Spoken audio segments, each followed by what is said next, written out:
Hari ni kita nak selam dalam satu topik Dragon Ball Super yang ramai orang masih keliru, iaitu semua bentuk Ultra Instinct. Dari Ultra Instinct Sign, Ultra Instinct biasa, sampailah ke yang orang panggil sebagai True Ultra Instinct. Kenapa ada bentuk nampak lebih kurang sama? Mana satu yang paling kuat dan apa sebenarnya beza di antara semua ni? Jom kita pecahkan satu-satu bagi clear supaya korang boleh faham apa yang sebenarnya berlaku dengan transformasi paling ikonik Goku ini. Alright, kita mula dengan Ultra Instinct Sign. Transformasi yang pernah pecahkan internet masa Tournament of Power dulu.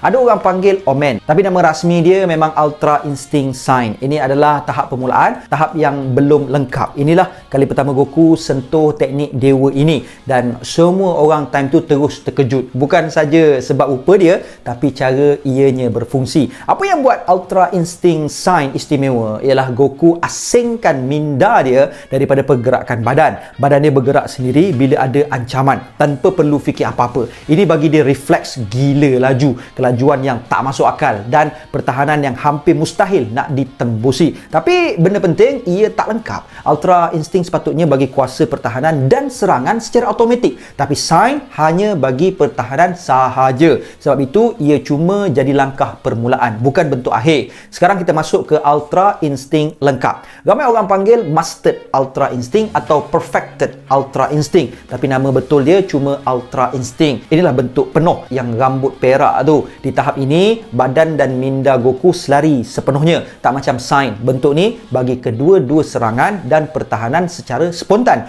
Dengan Ultra Instinct lengkap, Goku boleh serang dan bertahan tanpa fikir, tanpa ragu-ragu, dan semua gerakan dia sangat efisien. Sampai dewa pun susah nak follow. Ada satu benda ramai salah faham. Bentuk ni sebenarnya tak ada kelemahan. Yang jadi kelemahan hanyalah Goku sendiri. Dia sendiri yang cakap, bukan bentuk ini masalah dia. Aku sendiri yang belum cukup mahir. Makna dia, bentuk ni memang sempurna dari segi teori. Cuma pengguna dia sahaja perlu capai tahap kawalan emosi yang betul. Sekarang kita masuk ke True Ultra Instinct. Nama ni pun sedikit mengelirukan sebab ia datang dari majalah dan tak pernah disebut secara rasmi dalam anime maupun manga. True Ultra Instinct ni sebenarnya gabungan Ultra Instinct Sign dengan emosi Goku sendiri. Dia mula cuba benda ni masa Arc Moro, bila dia cuba gabungkan kuasa Blue dengan Ultra Instinct, tapi mindset dia masa tu tak sesuai. Kemudian masa Arc Granola, dia berjaya capai versi di mana dia terima gaya bertarung dia sendiri, versi Ultra Instinct yang tak memaksa dia padamkan emosi.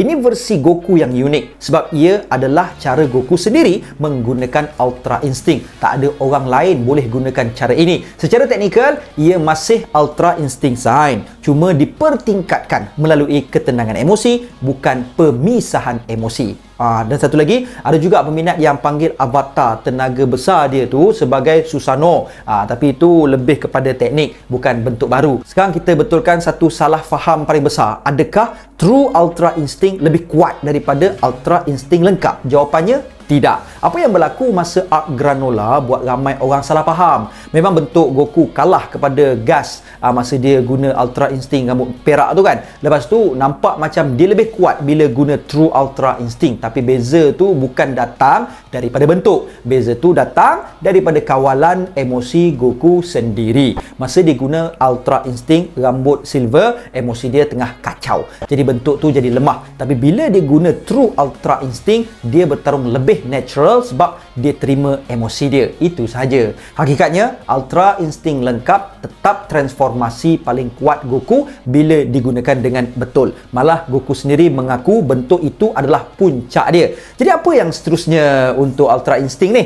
Itu yang kita kena sama-sama nak tengok nantilah kan. So I guess that's all I have untuk perkongsian kita pada kali ini. See you guys in the next content, and until then my gang, there is no God except Allah. Assalamualaikum warahmatullahi.